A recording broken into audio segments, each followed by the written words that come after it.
In 1912, Massachusetts passed a law shortening the work week from 56 hours to 54 hours. Factory workers increased the machine speed and demand on production to compensate for the lost 2 hours, but also decreased daily wages, citing the lost 2 hours. Conditions for the workers, who were mostly poor immigrant women, were already desperate, with half of the children in the community dying before the age of 6, and an average life expectancy of just 39 years old. One woman testified before Congress, quote, "When we eat meat, it seems like a holiday, especially for the children." A strike started in January in the frigid Northeast. The mills turned fire hoses on the striking workers, who responded by throwing ice back at the buildings, reportedly breaking windows.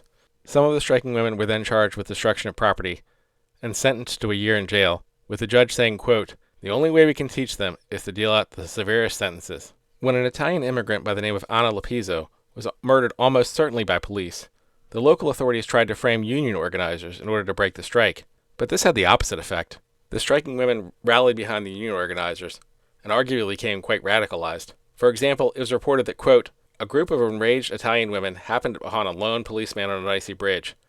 After stripping him of his gun, club, and badge, they sliced the officer's suspenders and took off his pants, a humiliation technique popular with the disorderly women of Lawrence, and dangled the officer over the freezing river."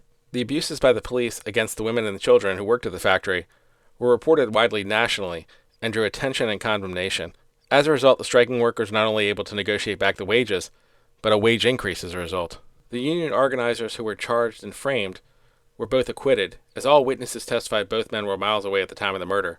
One of the men, by the name of Joseph Eder, gave closing arguments in his own defense. Speaking to the district attorney, he said, quote, "Does Mr. Atteel believe for a moment that the cross or the gallows or the guillotine, the hangman's noose, ever settled an idea? It never did. If an idea can live, it lives because history adjudges it right. And what has been considered an idea constituting a social crime in one age has in the next age become the religion of humanity. Whatever my social views are, they are what they are. They cannot be tried in this courtroom."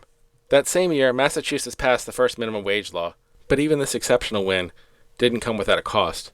In addition to the death of Anna, another Syrian woman was bayoneted to death, and a Lithuanian man was beaten to death for wearing a pro-union pin.